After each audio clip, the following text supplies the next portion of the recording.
Hi mga Lods, ito po yung sa mga nagtatanong tungkol po sa Avokin, Avokum at Avotin A. Yes po, ito po ay kailangan po ng reseta para po makabili ka sa pharmacy. Pero po ang iba, sabi daw po nila nakabili kahit wala pong reseta. Pero dapat po talaga may reseta ito kasi pwede po ito makasama sa ating balat kung mali po yung paggamit natin dito. Kaya ito po, andito po ako para po maliwanagan po tayong lahat, para safe po tayong lahat. Isa-send po natin kung ano ba talaga to, kung para saan po ba to, kung paano po i-apply ito, at kung pwede po ba siyang paghaluin para po may alam tayo at para po safe po tayong lahat. Yung tatlo is 63.90 sa Nadi Pharmacy po. Avokin, Avokum at Avotin A cream. Ito po para po safe po tayong lahat at para po may kaalaman po tayo. Isa-send po natin kung anong content nito para po at least safe po tayong lahat. Avotin A. Avotin A po, ito po yung tretinoin or yung vitamin A. Ito po yung ginagamit sa treatment of acne or sa pimples po natin or yung tinatawag na acne vulgaris.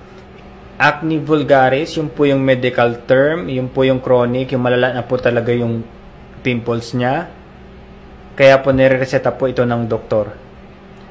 Para po mag-peel or yung unclogging of pores, para po bumalik po sa dati yung skin niya.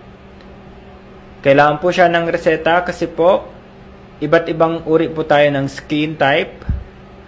At baka buntis ka po, gumagamit ka. Kaya kailangan po talaga ng reseta.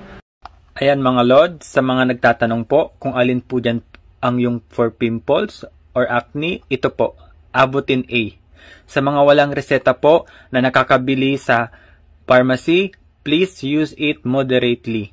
Ang sobra ay nakakasama.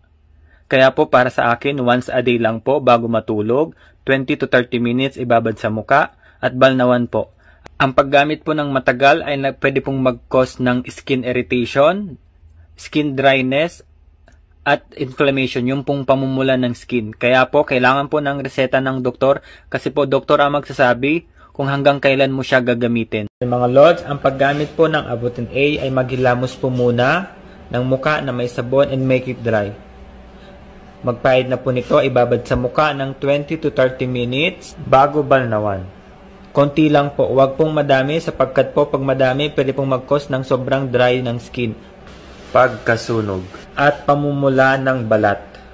Kaya po ang ibang doktor nagsasabi po na gumamit ng moisturizer.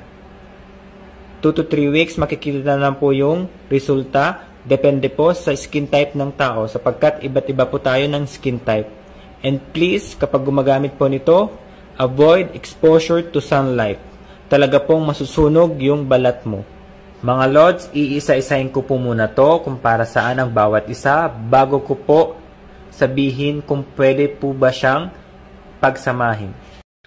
Hi mga Lods, thank you po for watching my videos tungkol po dito sa cream na to. And abangan nyo po yung mga susunod kong video para po maintindihan po natin lahat.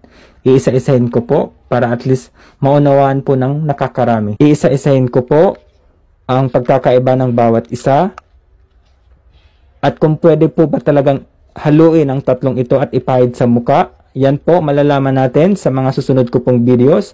Maraming salamat po sa pag-follow.